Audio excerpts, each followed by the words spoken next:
Welcome to the FNO InsureTech podcast, a place where movers and shakers from all points within the insurance ecosystem gather and discuss all things InsureTech. We talk about how technology and innovation are affecting and driving change in the industry. Here are your hosts, Lee Boyd and Rob Beller. Hey, podcast world. Welcome to another. Yeah, you're going to find this one. You're going to find this one interesting. Episode of FNO InsureTech. I am one of your two intrepid co-hosts. Host. Rob Beller. Host. Can we drop the co? I think we should drop the co. You do? No more co. No more co. We're just host. No, hosts. Please. No more co. We're just host. We're just hosts. You know, I've been getting a lot of emails about why do you guys call yourselves co-hosts when you're obviously hosts? That does make sense. You didn't finish in. What about the people who don't know who you are? You didn't say your name. I didn't say my name? Well, kind of. I was waiting on my name, but really I was trying to be polite. I'm the cute one. Who else could I be? I'm Rob Beller. Yeah. Coming to you from California where it's wet and rainy today. It rains all the time in California. Stop rubbing it in. It's great. We love it because we love the fact that we get to drink next year. And I'm excited for that. This is my host. This is my other host. That's right. The other guy. You're no longer co-host. Mm-hmm. You got promoted today. Congratulations. Thank you so much. Lee Boyd. Hi, all. Also known as the smart one. It's not raining in Waco. No, in fact, you have a short sleeve shirt on. I'm freezing to death. Well, that's because I'm in my cubby of my office, and it's quite warm in here. It's a balmy 80 degrees in my office today. So, I'm going to tell you a really quick story. I'd love that. Mm-hmm. So when I was in college, I was in like my second year maybe or something or around there, or maybe my second year. I don't remember. And I used to eat breakfast at this one place that I really enjoyed. And I got to know one of the managers there. And I was telling him all the time, I love to cook. I'd love to become a cook. Yeah. So she goes to her boss and she says to her boss, hey, there's this guy who really likes to cook. And so she sets up an interview for me with the guy. And I'm a kid. What do I know? Right. I don't go to the interview. Anyways, a month or two goes by and I see the guy, the owner of the restaurant. And I introduced myself and said, hey, I was supposed to come in for the interview. I missed it. He says, it's really unfortunate that you did because not only was I going to hire you, I was going to send you to cooking school and teach you how to be a chef so that you could work here in this restaurant. Wow. And it's always struck me as like, that was a really important moment in my life. Because if I would have done that, I probably would have gone down a whole different path. Yeah. Right. And this podcast would have been about restaurant. That's right. We wouldn't know each other. We wouldn't, or not. But instead it went the way that it did. And here I am today. Yeah. I'm sorry. A little bit like our guest today. Yes, it is. It is. Now that you say that, I see where you're going, and it is. Our guest we were able to talk to our guest before the podcast, and we took a journey along with him from his upbringing to today, and he has taken many turns in his life, none expected. And today he is in a place where he's creating this technology that's changing the world. Not just insurance, but he's working on technology that's changing the world. We're all hearing about AI. Mm-hmm. We're all hearing about ChatGPT. Yeah. We're all hearing about what it's going to do, how it's going to work, what impact it's going to have. Well, today we have a guest who's on at the forefront of that. We have with us today Attila Toth, co-founder and CEO at ZestyAI. A prominent name in the InsureTech world. Yes, it is a prominent name, and it's probably a company that your company works with already. Let it be a carrier, an MGA, a startup, a claims company.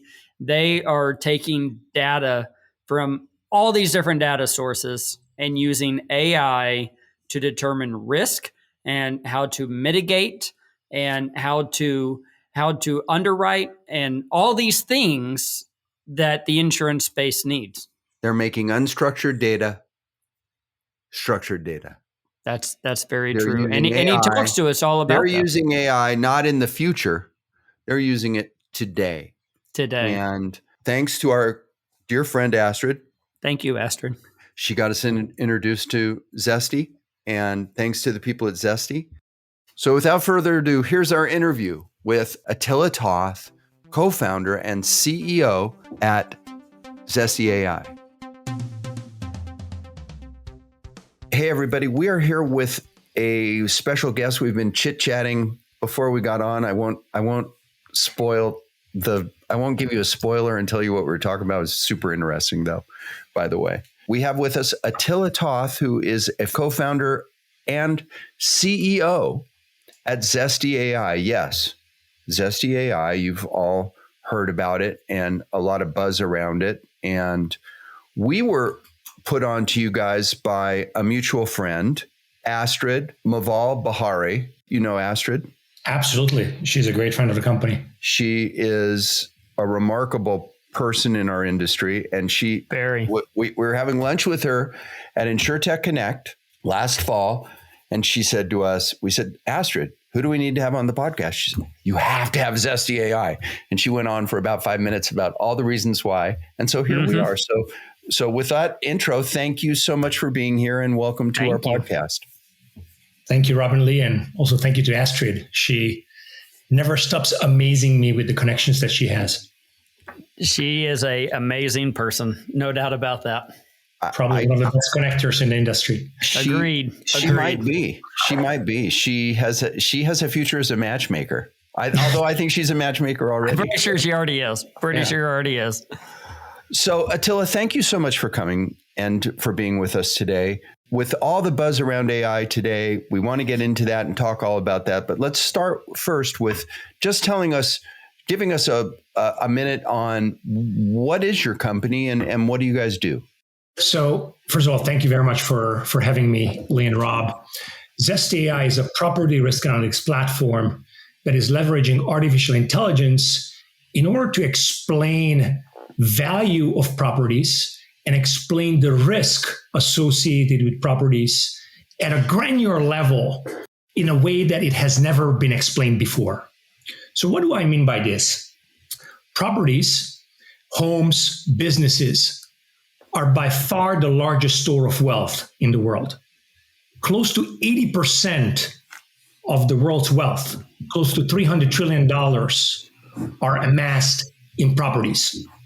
And at the same time, there is climate risk and climate change that is impacting the way people are using properties, the way people are understanding the value of those properties. Just in the past decade, there have been more than $2 trillion worth of losses driven by catastrophic disasters such as wildfires, hurricanes, tornadoes, floods. And our industry, property and casualty insurance, has been using models for a very long time, right, to understand catastrophic risk, climate risk. At the same time now, with the onset of artificial intelligence, with availability, I would say ubiquitous availability of data from sources like aerial imagery, from IoT, from local weather stations, from building permits. So we have all this rich data and we have self-learning algorithms and we have a lot of loss history. So what ZestyAI does, it brings all together these trends into predictive models that explain the value of properties, whether those are homes or businesses. And it explains how we can protect that value from climate change, from climate risk. And we do that leveraging cutting-edge analytic solutions, artificial intelligence. And so you're taking data that is out there, bringing it in through APIs, I would imagine, and you're using AI to tell you what you're seeing. So there for a minute, you said that how to protect properties. Is it just what we need to do to protect the properties, or are you telling us how to underwrite better? How is the tool being used? So our customers are property and casualty insurance carriers, MGAs, reinsurance brokerage companies. And they are using our products a couple of different ways. Number one is being able to risk select. So underwrite which properties they take, which properties they don't take. Number two, rating. So if they want to take certain properties, how should they set the insurance policy rate for those properties? Number three is reinsurance. How should they think about the risk transfer process for their portfolio, and how should they price that reinsurance tower? And number four, which is also very important that you touched on this, Lee, is mitigation. Okay. The insured and the insurance carrier are in the same boat. Neither of them want a loss. Right. So with these type of models that we're going to talk about in more detail, you can not only explain the prediction is what is the expected probability of your address, 123 Main Street, falling within, let's say, a hurricane's path or a wildfire perimeter, but it also explains what you can do as a homeowner or business owner to mitigate that risk. And I think that fine level data provides alignment between insured, agent, insurance carrier, and reinsurer as well. That's really fascinating. I want to talk about the mitigation. So as a homeowner living on the coast of Florida, what could I learn from ZestyAI that would help me not sustain as much damage during a hurricane? What would the system tell me?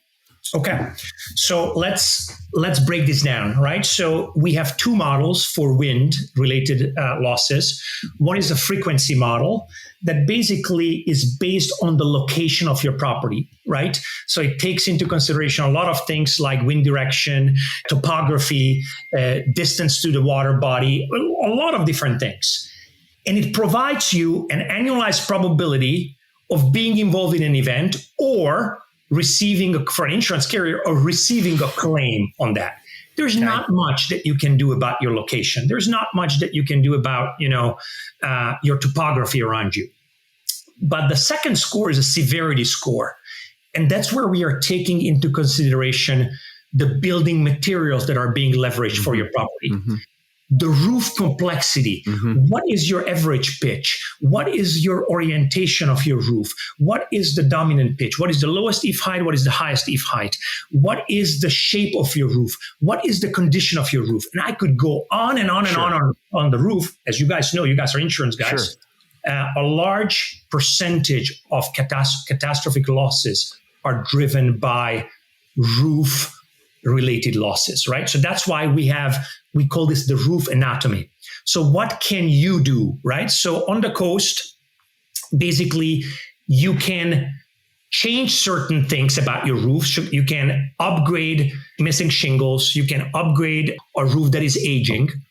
For a wildfire use case, for example, on the other coast, you can take down vegetation that is overhanging off your roof. You can change out vents to be ember-resistant vents. So these are all potential solutions of mitigation that are under the control of the property owner. And our models are not black box models. So they're not just saying we should underwrite Lee, but we should not underwrite Rob. We tell exactly what is the things that Rob can do in order to be eligible for insurance, and how is that going to impact his rate. That's absolutely fascinating. So what is it about the AI that enables this? How does that all come together? How does it actually work? Yeah, what's the voodoo? What's the voodoo, right? That's right. Take us inside the magic. Okay, very good. I know there are a lot of buzzwords out there about AI and a lot of magic, right? And a lot of people didn't even believe that this thing could work.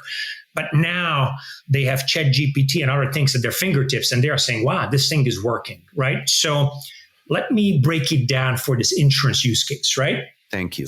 Think about a wedding cake, right? That has 3 layers.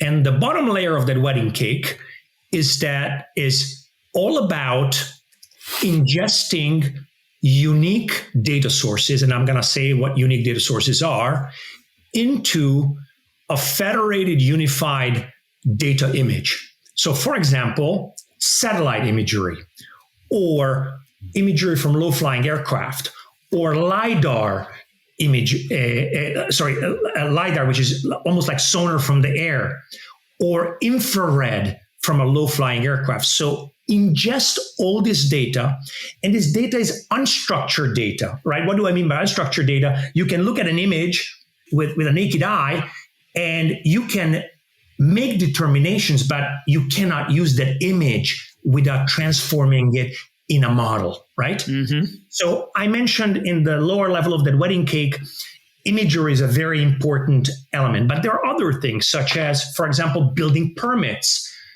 Again, building permits are unstructured data. You cannot use them in a model. Weather station data. In the future, IoT data. Think about data from security cameras or flood sensors, right? IoT data that you can ingest. So all that, whatever we can get our hands on, we ingest into this unified data image. The second layer of the wedding cake is AI models, sometimes image recognition models, which are called convolutional neural networks, or natural language processing models that are taking those unstructured sources and they turn it into structured data. Okay? That's magic. That's magic. That's number one. Layer number one, right? That's the magic layer number one. And converting it into something that is more usable? We're converting it into data that a model can ingest, right? So for example, number of your roof facets, Lee, you living on the Florida coast, is a very important driver for severity for wind-related damage. Yeah. If you look at an image, you can count how many roof facets there are, but we teach the computer, the algorithm, to do that task. And basically the output of that is a lot of structured data inputs from an image or multiple images. Mm-hmm. Lee, you have a question? I guess with that, I'm just thinking all of this data is coming so fast. How do you know to match the building permit with the aerial imagery, with the IoT data to say that's my house?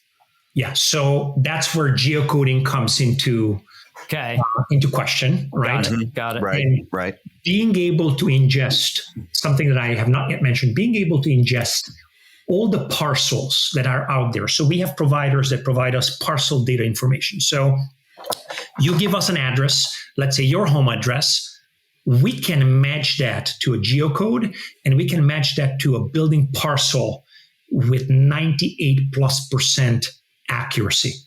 Wow. And once we know the parcel, basically outline a parcel around your property, then we can use those models that I mentioned, image recognition models, to pick up what's on that parcel. Is that a main structure? Is it a secondary structure?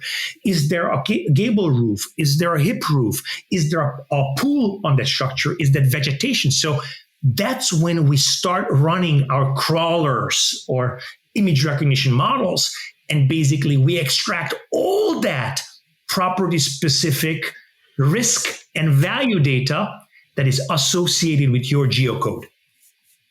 Wow. Right? So there's one geocode. Around that geocode, there are one or multiple parcels. Imagine like a campus location, like a university, that can have 5 different addresses, 15 different parcels, right? And 35 different buildings. So imagine the computational logic that it requires to basically make sure that you're matching the right data with the right structure. But that's part of the magic here. So that's the second layer. That's the second layer. And the third layer of this wedding cake is basically the predictive models. Okay, so let me give you an example on this. Like, for example, one of our leading models is called ZFire, which is a wildfire risk analytics model. And why does it matter? It matters because, wildfire risk before 2017 used to be like a single-digit billion-dollar loss driver for the U.S. property and casualty industry. And post 2017, it suddenly became 10, 15, $20 billion type of events. There were multiple events that were close to 10 billion, single events that were close to $10 billion of losses. So that's the reason why we thought, and we can get back to this, we thought it would make sense to use this very fine level, property level data about vegetation, about roof material, about neighborhood density, about slope of different parcels, about topography. And it would be really good to contrast that with historical losses, right?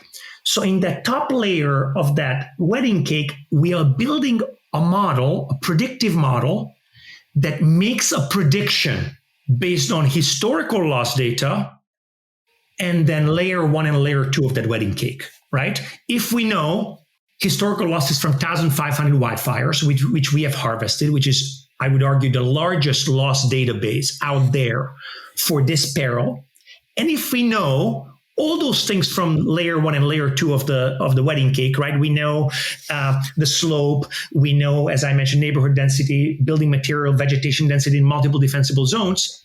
Then we can learn from history, and we can see how we can predict that historical information into the future, and how we can predict frequency and severity of these events. So the final layer is the predictive models.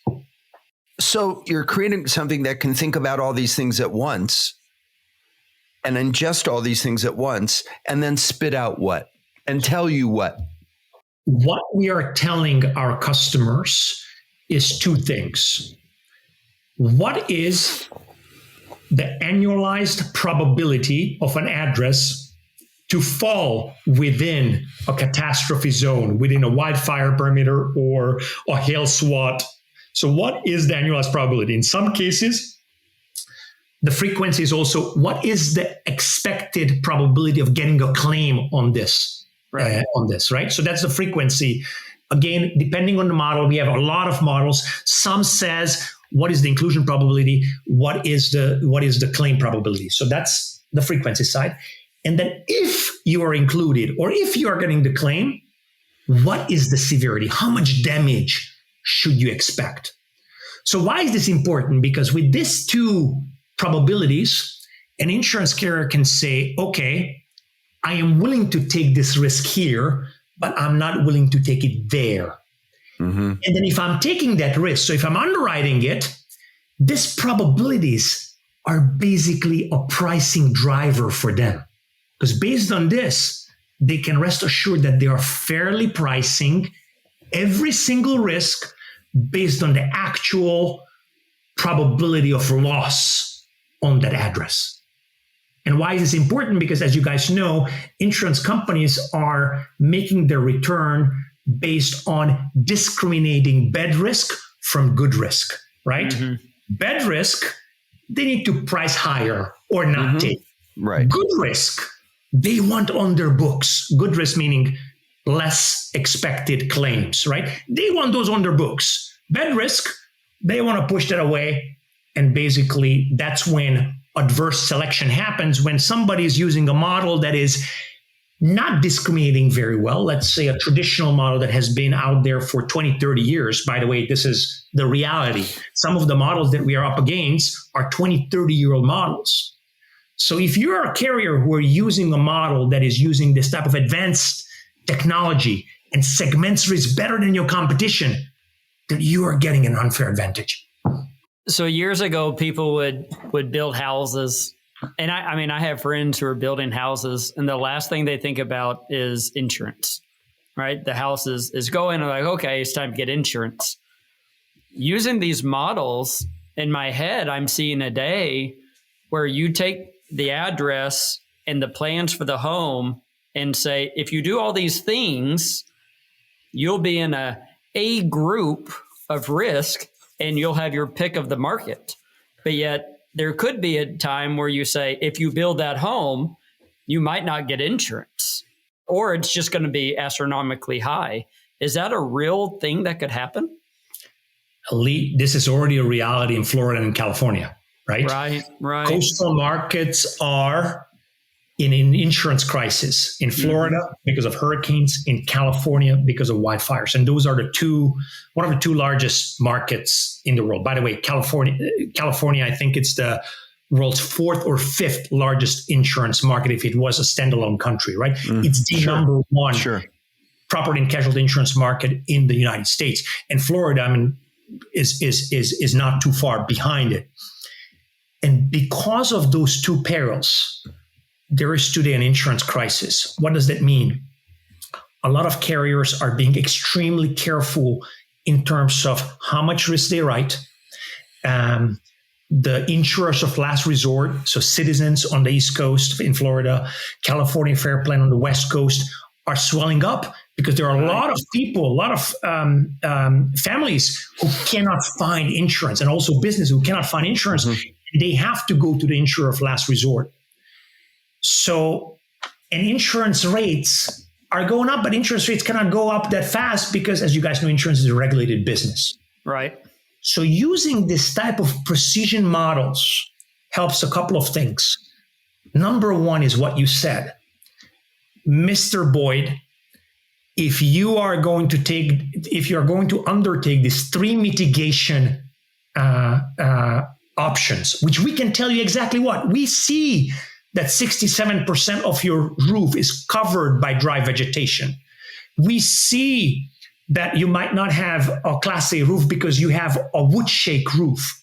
We see that in the primary defensible zone around your property in 5-foot zone, you have 80% vegetation cover. Mr. Boyd, you will not get insurance, or if you get insurance, it's going to be astronomically priced.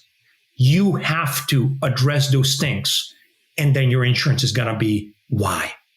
I see. Happening already today. The California Bureau of Insurance has already required, as part of regulation that turned into law, that insurance carriers have to disclose mitigation options. I see. ZestyAI could also be used for insureds to find reasons to insure a home in an area that you might think somebody wouldn't. You might be able to use ZestyAI to say, yes, this house is in California, but it has all the good standards. It's a good risk. Yes, it's a risk, but it's a good risk compared to others. So it could also be used to help somebody get insurance, I guess. Is that right? And that's where, that's what gets many of the Zesties. We call the people who work for our company Zesties. That's what the social mission is, what gets many of the Zesties excited, besides just tinkering with cutting edge technology. And, there is an example to what you were asking, Lee. Farmers Insurance is one of our great customers, a longstanding customer. And Farmers Insurance is domiciled in the state of California. They are the second largest insurance carrier in California and also in the West Coast. And they've had challenges with wildfire risk. And about a year and a half ago, Farmers Insurance said in a Wall Street Journal article, thanks to the partnership with ZestyAI, now we have more confidence to write business in our state of California. And they have written tens of thousands of properties that they would have otherwise not written. So basically, that's fantastic. They opened up the market as opposed to closing it down. And they used, as you mentioned, this is a precision tool to find good risk, but also to explain to the agents and explain to the insured, what needs to get done in order for a property to become insurable. Right. I mean, there's a lot here. What you're just talking about now, the precision, like I live in Sacramento, not far from Paradise, California.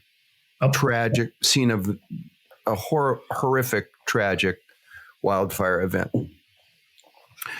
But I'm willing to guess that there are risks if you drill down far enough. There are risks in and around that area that an insurance company might want to accept, that they might want to write. Whereas there were clearly many that were in the path, and so the precision has to be what really matters.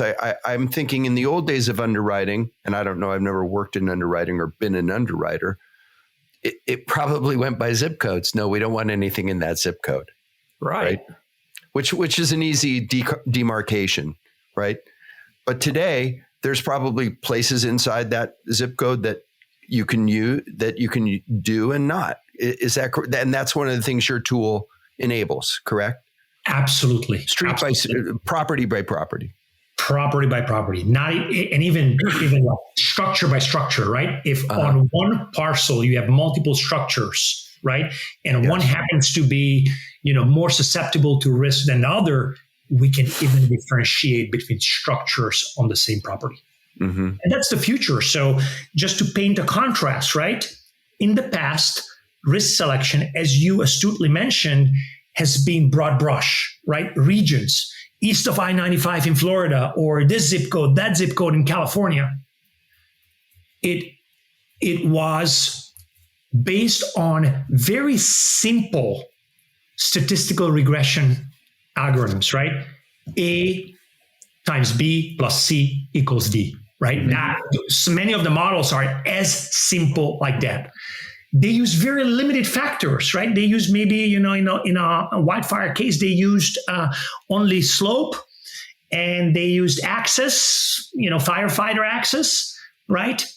And they used maybe fuel source from a very low resolution image, right?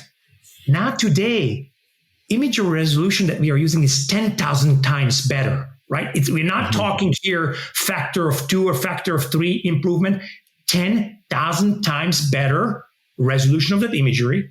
So we can get surgical. And with the advent of machine learning, everything that I told you guys about that wedding cake structure, right? We just want more data in there, right? We don't want to limit it at 3 variables. Right. The more, the merrier, right? We are really, we are in love with data, right? I always tell to my team the famous Edwards Deming quote, right? In God we trust. Everybody else bring data. The more, the merrier. And that's amazing about these models, guys. That these models are ingesting unlimited amount of data, right? And we don't have to tell them, hey, just do A times B plus C. We don't have to set that because the model learns. It's a self-learning algorithm. So the model comes up with the right answer based on large amounts of lost data. So is that to say that it's better today than it was 2 years ago? Absolutely. It's learning. It's learning with every single event, and it never stops learning, right? 2 years ago, we had 1,200 wildfire events in the model. Unfortunately, there were more. So we had 300 events in the past 2 years or so. And we are constantly crawling those events from satellites, from low-flying aircraft, from the weather stations, right? And with every single new addition, right, we are getting better and better with our predictions. How does it take into account climate change? Whenever we see climate change and we hear about it, we've been to multiple conferences this year. Everybody has a session on climate change. Storms are bigger. Everything's going on. Is it taking into account, I assume, the increase? Or do you have to say, hey, climate change is here, you need to look at these other factors? Or do we just use it and let it grow with the data? Very good question. And this is something that we spend a lot of time thinking about. Our guiding principle on this, Lee, is that since this is primarily an underwriting and rating solution, our customers primarily care about the next 8 years or so. And why? Because the average life cycle of a US homeowner's policy is about 8 years on average, right? So while we take into consideration things like precipitation, wind, and wind direction, we are not making a prediction, for 10,000 years into the future or 500 years into the future, right? That's more of a reinsurance, understanding PML, potential maximum loss type of simulation analysis. For here, we are really focused on, I'm insurance carrier A and I want to take Rob as a customer. I really want to know for the next 8 years, right, what to expect in frequency and what to expect in severity based on this. And I know that I'm going to be in touch with Rob because I'm going to renew his policy every single year. And I will learn new things. I will learn about his vegetation growth. I will learn about things that he has made, mitigation things that he has undertaken. So the idea here that before every renewal, we readjust that score based on the new information that we have learned. And we have that candid conversation with Rob. Hey, Rob, your risk has increased or, your risk has decreased. These are the things that you have done that have been effective in decreasing that risk. These are things that you need to do. So I want to ask you about your ambitions as much as you can speak about them at Zesty. I would think that when you go call on a carrier, that it naturally has moved towards the underwriting side of the business because of the insights that you can give, like we've been talking about. Is that correct that traditionally, or if I can use that word with an 8-year-old company, that traditionally you've been an underwriting solution or part of an underwriting solution? Is that where you live for carriers, or is it bigger than that? Our entry point is usually underwriting. And then the next step from underwriting is rating. As you know, getting into the rating framework, rate structures of a carrier, it takes regulatory approval. It takes a lot of IT integration work. So usually that comes after the underwriting use case. And then also we have been part of reinsurance use cases, but where basically they use our tools for a portfolio risk analysis. So those are the three use cases. We have done, again, inspection optimization, which I would put also under the underwriting use case as well. And so on your website, you talk about claims. We come from the claims side. How does Zesty get involved with claims? Zesty's involvement in claims. So first of all, claims success starts with prudent underwriting, right? Amen. So 100%. Amen. 100%. Connecting underwriting to claims is the number one opportunity that any of our customers have. And how do we get involved there? Is basically we learn from loss data and we feed that back into the underwriting models. In some cases, that's our own proprietary loss data that we have acquired from aerial imagery, from roofing contractors, from third-party sources. And in some cases, insurance carriers do share loss data with us so we can help to make that link very explicit. So that's number one. Number two is post-cat response. So an event happens. How can you help claims with, first of all, a very quick and rough loss assessment? And then how can you get more granular over time to help claims triaging, right? These are the properties that are probably just, small claims below deductible. Mm-hmm. Below deductible, don't worry about this. These are the properties where the roof have been blown off. These are the properties that, are full loss after a wildfire versus a smoke claim after a wildfire. All that thing you can help with models. So with models, which is the expected loss. And the second one, unleashing the exact same crawlers that I told you, the image recognition models, wedding cake layer 2, unleashing those on post-cat imagery and telling exactly the extent of loss so that claims department can use that as an input into their triaging is where our customers see a lot of value. Mm-hmm. So I want to shift gears a little bit and talk about a little more specifically, if I can use that word, about AI.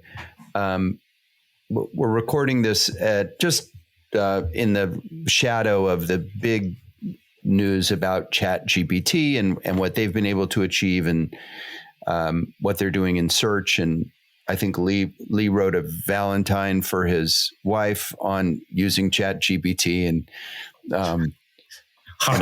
it was beautiful. It's true. I gave credit to ChatGPT though.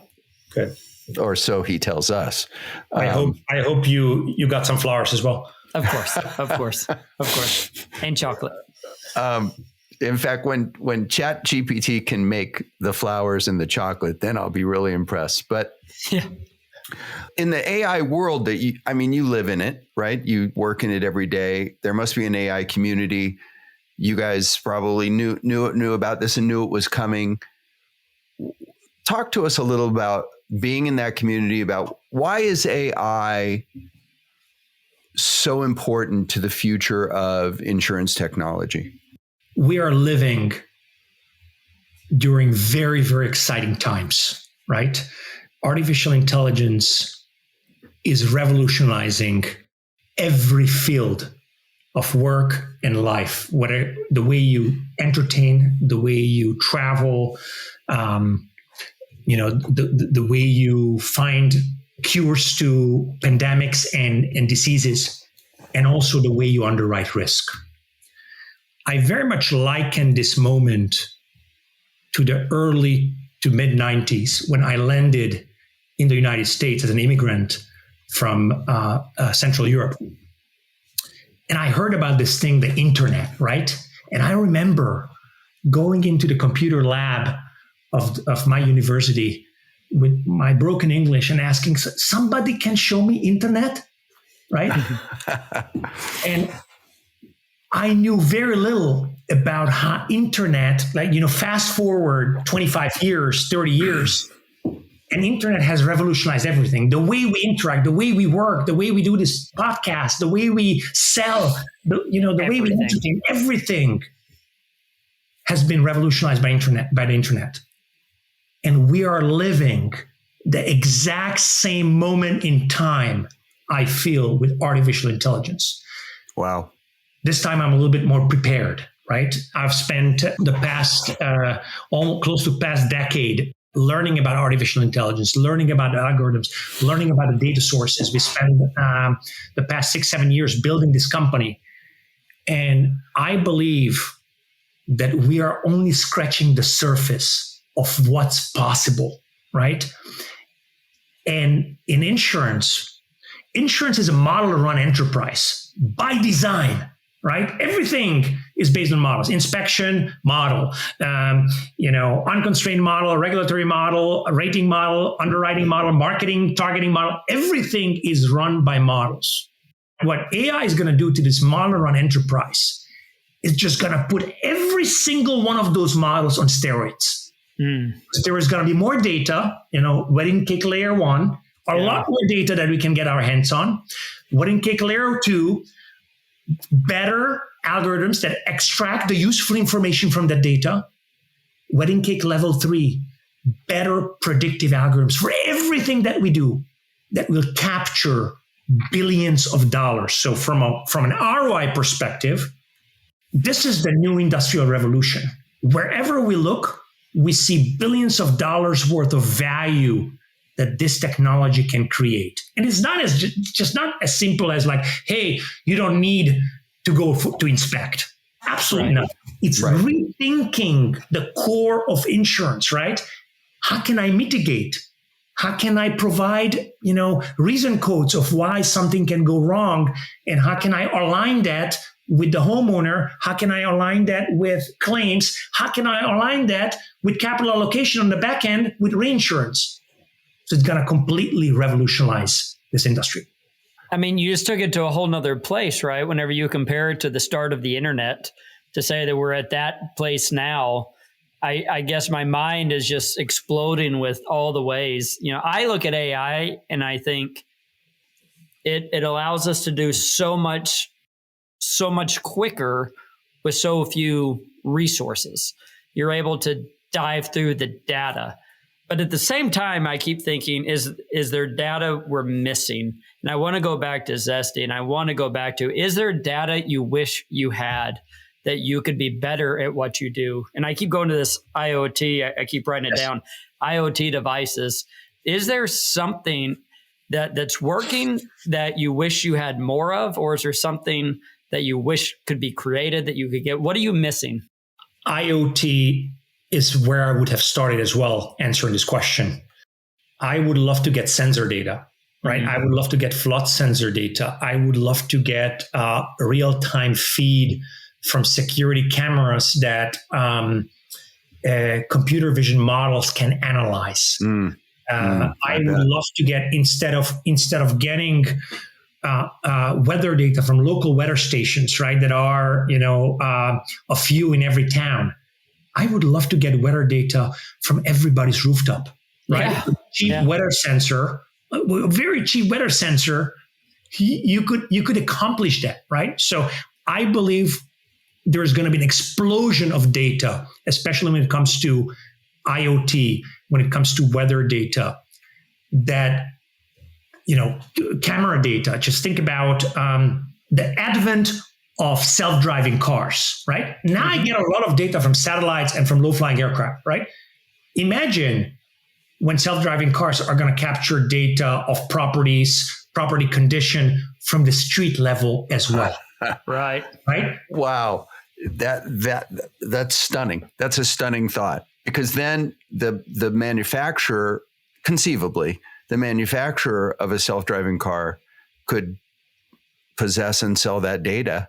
Absolutely. Right. As a secondary revenue source to selling the vehicle, or maybe they give the vehicle away, if you will. So, that's remarkable.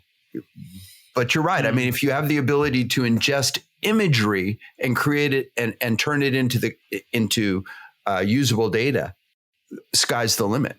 Sky's the limit. And again, I always say this, right? This is not, the real value here is not about replacing humans, right? It's not about don't do inspections or, I need a few less underwriters. The real value here is gaining risk insights that have a crazy multiplier. Let me tell you what I mean by crazy multiplier, right? Maybe a drive-by inspection costs $20, right? Or if you have high density, maybe even less, right? Contrast that with saving a property with an average TIV, a total insured value of $750,000 from growing up in flames. Right. So it's not about just replacing the humans. This is about thinking about risk in a very different way, thinking about capital allocation, reinsurance. And that's why I make this point. I want to make sure I make this point very clearly. Tying property-specific risk insights to an underwriting decision, to a rating decision, and tying that back to both claims and reinsurance is the full loop. Because then you are closing the loop with capital allocation, and you are getting value in your reinsurance contracts and your reinsurance treaties for being prudent in underwriting and in rating. It's fantastic. You're talking about billions and billions and billions of dollars of more efficiently deployed capital, more efficiently captured capital. I mean, just pricing accurately is a multi-billion-dollar savings in both directions, right? It not only in premium, but in loss cost. Agreed. Absolutely agreed. So dollar-wise, big. access to insurance wise, I think it's very big as well. You guys know the protection gap, right? Like, Sure. Out of the almost $2.5 trillion of losses, catastrophic losses over the past decade, about half is uninsured, right? Right. So if you have better models, if you have better data, then of course insurance carriers are going to increase access to insurance products as well. And there are going to be more creative products like parametric products, other type of products. So here, basically, better information, right? Better models are not just going to drive savings, right? They're going to drive also better access to insurance, and they are going to shrink the protection gap. First of all, thank you so much for your time today. I mean, this is fabulous, and obviously we could just keep going and going and going. Oh and yeah, going. I think I have 100 more questions. This is so deep, right? And we're a couple of yo-yos scratching the surface here to make ourselves feel good. But I want to ask you a little bit about your background, because it's very interesting. Like you said, you're Hungarian by birth, correct? And we share that. We're cousins in Hungarian background. But you came to the United States. You had a terrific opportunity. You became educated. You've traveled. Spend time in other countries, which I'm sure has been a fabulous, wonderful experience and education for you. And you came back and you spent some time at C3AI. And I think that was really important for you because you came out of a strategy background. You worked as a strategist for EY for a long time. Yep. Such a cool job. Boy, that ship has far sailed for me, but what a cool thing to work in strategy. And then you went to C3AI. That must have been like, oh my gosh, was that an oh my gosh moment for you? Share some about that if you could. So C3AI is a leading enterprise AI company led by Silicon Valley entrepreneur Tom Siebel. Tom Siebel, early employee of Oracle, founder of Siebel Systems that he sold to Oracle, founder of C3AI, a public enterprise AI pioneer. I credit Tom Siebel with opening my eyes to what's possible with artificial intelligence. When I joined C3AI, I was very excited by the technology, but I did not know about the immense potential. And the time that I spent there selling artificial AI solutions in a very early inning, right? The first inning of AI, when we went to large corporations, large utilities, and we explained them that this AI revolution is coming. This was late 2013, 2014 timeframe. Being able to get in at the first floor and learning how to build those algorithms, learning how to sell, how to market those algorithms, how to explain the value. I learned a ton there. So I'm very, very thankful to Tom Siebel and C3AI for those learnings. I would not be able to do this, what I'm doing today with my co-founder, Kumar Dwur, who comes from a risk background. So that's also a very important aspect of who we are. We married AI with a risk analytics background. Kumar Dwur, my co-founder, brings a risk analytics background from Capital One, right? So bringing those components together, and also a lot of luck and timing, to be honest with you, has helped us to get to the place where we are today. Better to be lucky than good, right? I mean, I also want to shout out John Borrega, who's with you. Known John for many years. Tremendous we knew him mostly from the claims side with Symbility for years. But you have a team that's selling into a tough market. I mean, you talk about Missouri being the show me state, insurance is the show me industry, right? And they're slow to move, slow to adopt. And you're talking about outer space stuff, right? Like we bring them, hey, you have a claim, we can help you do the claim because we do an inspection. It's all very easy to understand. It's already in the workflow, but you're bringing them something from outer space. That must be quite a challenge. So first of all, yes, you are right. Insurance is a very deliberate industry, right? Good word. They don't buy on the spur of the moment. At the same time, if you're looking at the Fortune 500 companies from the year 2000, half of them have gone extinct. Less than 50 of the original Fortune 500s from the mid 50s or early 60s are still around. Mm. So while for insurance, this AI thing and this innovation, was a nice to have 5 years ago. I mean, some of the InsureTechs used to joke like, "Hey, this is an InsureTech petting zoo," right? It has changed drastically over the past 2-3 years because this is becoming a necessity. And the early adopters who have jumped on this bandwagon with Zesty or with somebody else, right? Uh-huh. They are already seeing business value. So that's what's a huge difference from the early innovation years to now, that now they have started to book dollars to the bottom line. Mm-hmm. And that's when I've seen this thing take off at C3 as well. Once the CFO says, this is not just a voodoo technology. Right. This is avoided losses. This is better rates. This is better reinsurance rates to me. It's money in our pocket. It's money to the bottom line. Exactly. And yes, we have experienced sales team or commercial team that have been at this for quite some time. They understand the customers. They understand customer needs. And where we have come a long way is that we don't sell technology. We don't come in and we say, we want to sell you AI. We sell business value.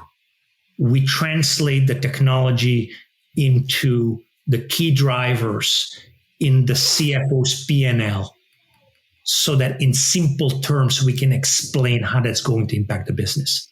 And that's when the breakthrough happens. These are the things we learn with time. We will thank you for burning an hour of your precious time. With an amazing conversation. Thank you so much.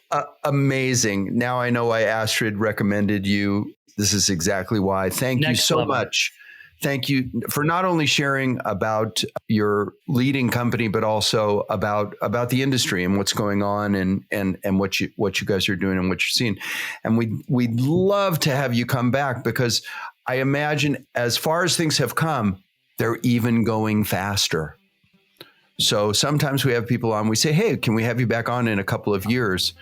But I think that in your business, we could have you back on in 6 months. But we'll give you a pass till 2024. How's that? I look forward to it. I enjoyed the conversation. Thank you so much. I'm happy to come back. Thank you. Thank you so much. Well, I have 2 words for that. What are those 2 words? Wow. Okay. And wow. Double wow. Double wow. I agree. I knew about ZestyAI. I did my homework. What I wasn't prepared for is the passion that came along with the interview. Loved that. Loved the passion and the vision, and just seems like a person that a team would get behind and work really, really hard. And I love the mission, not just about providing data, but helping people get insured, helping people protect their homes. More than you just think about, oh, we can give you a score and a rating. It's how do we help? I love that mission. Yeah. Fabulous. And to be working in an area like he explained that, it's comparable to the beginning of the internet, right? Right. Think how thrilling that is. And so to get an hour of somebody's time like that, hour and a half. Amazing. Yeah. And see, that's why you should listen to FNO InsureTech. That's right. You get to listen to the smartest of the smart. Right? Because we get an hour of people's time who you can't get an hour of people's time with. So we can't thank Attila enough, and Lindsay and all the Zesties who helped make this happen. Thank you to our intrepid production staff, Alicia and Al. And thank you most especially for being here and letting us spend a little time with you. And so until next time, Goodbye, everybody.